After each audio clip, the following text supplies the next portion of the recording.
Hello everyone, good evening, welcome back my channel and new video. আজকে সন্ধেবেলা একটু snacks খেতে ইচ্ছে করছে আর বাইরেও যেতে ইচ্ছে করছে না, তাই বাড়িতে থাকা কিছু উপকরণ দিয়ে বানিয়ে নেব ব্রেড পটাটো চিজি রোল। তার জন্য দেখতে পাচ্ছ পটাটো আমি সেদ্ধ করে ম্যাশ করে নিয়েছি, চিজগুলো আমি একটু লম্বা লম্বা করে কেটে নিয়েছি, আর সাথে নিয়েছি একটু ব্রেডটাকে আমি চারিধার কেটে রেডি করে নেব।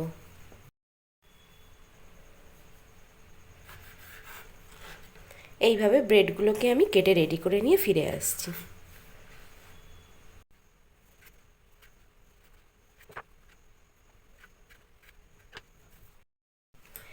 পটাটোটা আমি যেহেতু ম্যাশড করে নিয়েছি, তার মধ্যে কিছুটা আমি কোচানো পেঁয়াজ আর কোচানো কাঁচা লঙ্কা দিয়ে দেব। একই সাথে দিয়ে দেবো একটু ভাজা জিরে গুঁড়ো, গোলমরিচ গুঁড়ো, দেব পরিমাণ মতো নুন। এবারে সমস্ত উপকরণ দেওয়া হয়ে গেছে, ভালো করে ম্যাশড করে নেব।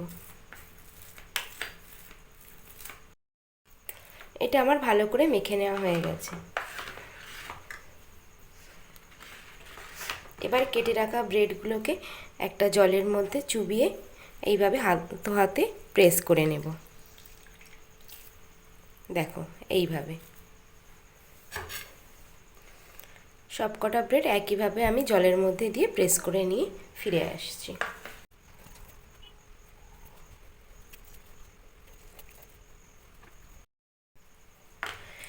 এবারে কিছুটা ব্রেড ক্রাম্বস নিয়েছি আর একটা পাত্রের মধ্যে একটু কর্নফ্লাওয়ার গুলিয়ে নিয়েছি। প্রত্যেকটা ব্রেডের উপরে একটু করে আলু আর একটা করে চিজের স্লাইস দিয়ে দেব, দিয়ে এইভাবে আলতো হাতে রোল করে নেব। দেখতে যতটাই কঠিন মনে হচ্ছে, করতে গেলে একদমই কঠিন না, খুবই ইজি। দেখো হয়ে গেল। তাহলে চলো সবকটা আমি বানিয়ে নিই।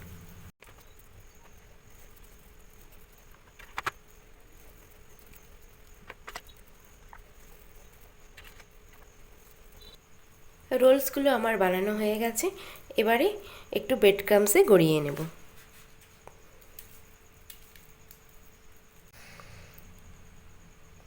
কর্নফ্লাওয়ারের গোলাটায় ডুবিয়ে ডবল কোট করে নেব।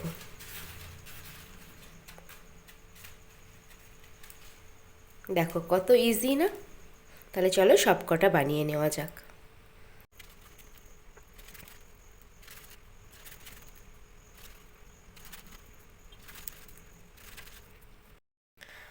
সবগুলো ব্রেড রোল বানানো হয়ে গেছে।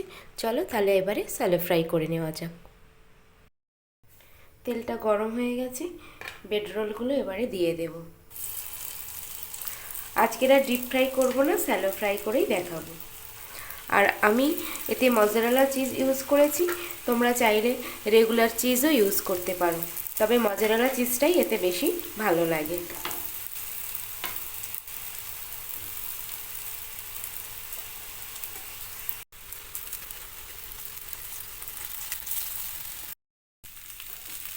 প্রত্যেকটা রোল আমার ভালো করে ভাজা হয়ে গেছে, এবারে উঠিয়ে নেব। কত সুন্দর দেখতে হয়েছে না বন্ধুরা? ঘরে থাকা সামান্য কিছু উপকরণ দিয়ে চুটুর পুটুর খেতে ইচ্ছা করলে তোমরাও তো এইভাবে বানিয়ে নিতে পারো। আর অবশ্যই আমাকে কমেন্টে জানিও। যদি ভিডিওটা ভালো লেগে থাকে প্রত্যেকে একটা লাইক, বেশি বেশি শেয়ার, চ্যানেলটা সাবস্ক্রাইব করো, পাশে থেকেও সাপোর্ট করো। তাহলে আজকের মতো টাটা, দেখা হবে আগামীকাল আবারও একটা রেসিপির সাথে। সবাই ভালো থেকো, সুস্থ থেকো।